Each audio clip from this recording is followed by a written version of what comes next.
Lumaki ako na hindi kasama yung totoo kong magulang. Ah, Hindi ko alam kung nasaan sila, gano'n. Tapos hindi ko rin alam kung paano sila pupuntahan.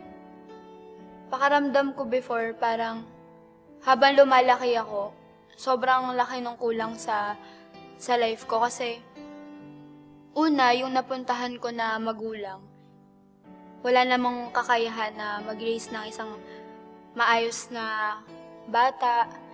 Tapos pangalawa, kapos kami sa pera, hindi nila ako kayang sustentuhan dun sa pag-aaral ko. Tapos parang nakita ko yung mga bata before na ganit na sila, nabibili nila yung gusto nila, pero ako kailangan, hindi pwede. Kasi hindi naman ako totoong anak. Habang lumalaki ako, patuloy lang yung life ko na parang tutulog, kakain, uutusan, ganun. Pero merong something sa akin na hinahanap ko. Siguro yun yung maramdaman ko na kaya kong suportahan ng mama ko, na proud siya sa akin. Kaso wala. Kasi yung napuntahan kong mama, hindi ko alam kung saan nagpupunta. Madalas naiiwan ako sa bahay mag-isa. Tsaka lumaki ako dun sa mga salita na ang pangit ko, na ang itim ko, na walang direksyon yung buhay ko, na hanggang dito na lang talaga ako.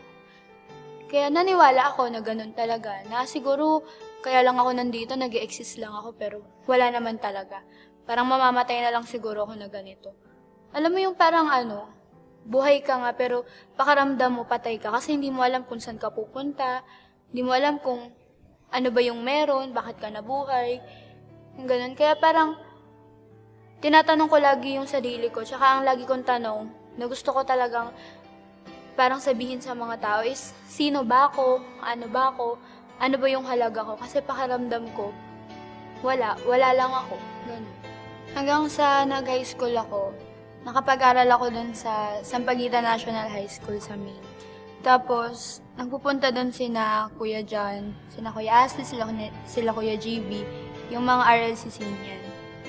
Tapos akala ko, normal lang silang tao, na walang pakailam sa kahit sino, na papasok lang doon, dadaanan ka lang, hingitian ka, pero wala naman talaga silang care sa'yo. Pero mali ako doon. Kasi nakilala ko si Kuya Jan. Nagulat ako doon sa care na pinakita niya sa akin na hindi ko naramdaman doon sa mga lumipas na taon ng life ko. Na si Kuya Jan yung tao na nagparamdam sa akin na pwede pala akong magkaroon ng pag-asa, pwede palang meron palang magandang plano yung buhay ko.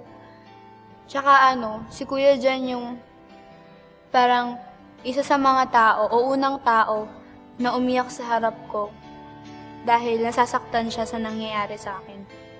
And dahil dun, nagtaka ko, sabi ko, bakit may mga tao, o meron palang mga tao na ganun, na kayang mag-care sa'yo, kahit na hindi ka nila kaano-ano. Tapos, hanggang sa na-curious ako, sabi ko, anong klaseng ugali yung meron to, saan to nanggaling. Hanggang sa, ayun, si Kuya Jan, pinakalala niya sa akin si Jesus Christ. And sinabi niya sa akin na, si Jesus Christ daw yung nagbigay sa akin ng magandang buhay. Si Jesus Christ din daw yung magbibigay sa akin ng magandang plano sa buhay ko, kung tatanggapin ko yun. And that time na narinig ko yun, biglang parang nagbago yung tingin ko sa buhay ko. Nagkaroon ng hope na totoo pala yun, na meron palang ganun. Nakala ko yung life parang wala lang. Pero mas lalo akong na-curious kasi sabi ko, meron palang ganun, meron palang Jesus Christ na tinatawag. Siya pala yung pwedeng magbigay sa akin ng hope. After kong makilala si Jesus Christ, doon na nag-start na kung dati kala ko wala akong pag-asa, kung dati kala ko wala akong pupuntahan, na kung ano yung dati, ganun na lang din ako forever. Pero nakita ko yung sarili ko na nagkaroon ako ng pangarap. Kasi alam ko na yung pangarap na yun, kung magtatras ako kay Lord, kaya niyang ibigay yun. Na kung dati ako yung Hana na kahit konting tiwala sa sarili, wala. Kasi akala ko wala akong halaga. Pero dahil nakilala ko si Jesus Christ, nalaman ko na na meron pala akong halaga. And meron palang nagmamahal sa akin. Na hindi ko yun naramdaman nung mga lumipas na taon sa life ko. And kung meron man akong pinangahawakan na pag-asa ngayon, yun yung pangako ni Lord sa akin. Dun sa Jeremiah 29:11 na, "For I know I have plans for you, plans to prosper you and not to harm you, plans to give you hope and a future." Kala ko kasi dati wala na akong future eh. Pero hanggang ngayon, 4 na taon na yung nakakalipas simula nung makilala ko si Jesus Christ. Pero hanggang ngayon, nararanasan ko yun. Nararanasan ko yung pangako na yun. And hanggang ngayon, hindi ako napapagod umasa kasi alam ko na kung ipuput ko yung hope ko kay Lord, si Lord yung hindi niya ako i-fail.